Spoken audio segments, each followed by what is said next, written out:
Pernahkah kamu merasa, seiring waktu berjalan, bahwa kita justru semakin terjebak dalam kebodohan? Bahwa pikiran kita, yang seharusnya tajam dan kritis, kini mulai tergerus oleh apa yang sering kita sebut brain rot. Di era digital ini, banjir informasi datang tanpa henti. Tapi bukan semua informasi itu membawa kita lebih dekat kepada kebenaran. Sebaliknya, ada banyak sampah digital yang perlahan-lahan merusak kualitas otak dan mental kita. Kita hidup di zaman di mana scroll tanpa henti di media sosial sudah menjadi ritual harian.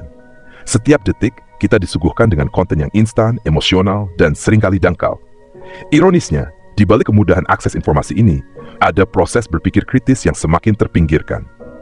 Otak kita seolah-olah terlatih untuk menerima segala sesuatu tanpa perlu bertanya, tanpa perlu mendalami makna. Kita mulai kehilangan kemampuan untuk menganalisis dan menafsirkan informasi secara mendalam, dan itulah awal mula brain rot. Brain rot bukan hanya soal kelebihan informasi, tapi juga tentang bagaimana kita mengonsumsinya.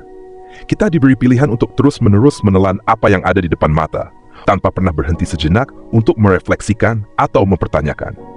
Dalam kondisi seperti ini, kita jadi mudah termakan konten clickbait, hoax, atau opini yang disajikan dengan bahasa manis namun kosong. Lama-kelamaan, kebiasaan ini membuat otak kita kebas, dan kita pun kehilangan semangat untuk mencari kebenaran di balik setiap berita atau peristiwa. Lebih menyedihkan lagi, kondisi inilah yang mengikis rasa ingin tahu dan keberanian untuk berpikir kritis. Kita mulai terjebak dalam zona nyaman, menerima segala hal apa adanya. Karena mempertanyakan malah dianggap merepotkan atau bahkan mengganggu stabilitas emosional. Ironi yang terjadi adalah semakin kita menurunkan standar penawaran, semakin kita menyerah pada arus informasi yang serba instan. Dan semakin dalam pula kita terperosok dalam kebodohan yang kita ciptakan sendiri. Kemudian, ada tekanan dari lingkungan yang terus-menerus menuntut kita untuk update dan selalu tahu. Algoritma media sosial yang terus berputar seakan-akan mengontrol apa yang bisa kita pikirkan. Kita menjadi budak dari notifikasi dan like, yang entah bagaimana mengalihkan perhatian kita dari hal-hal yang lebih penting. Akibatnya, ambisi untuk menjadi individu cerdas dan kritis pun terkikis oleh kenyataan bahwa dunia digital memberi penghargaan pada kecepatan daripada kedalaman. Namun, di balik kegelapan ini, tersimpan secercah harapan. Kesadaran bahwa kita sedang terperangkap dalam brain rot adalah langkah awal untuk membalik keadaan.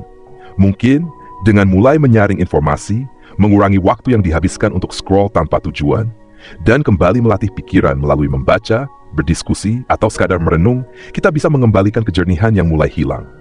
Pada akhirnya, pertanyaannya adalah, apakah kita rela terus-menerus membiarkan otak kita rusak oleh kebiasaan menerima segala sesuatu tanpa berpikir? Atau, bisakah kita bangkit, memilih untuk kembali mempertanyakan dan mencari makna yang lebih dalam di balik setiap informasi yang kita terima?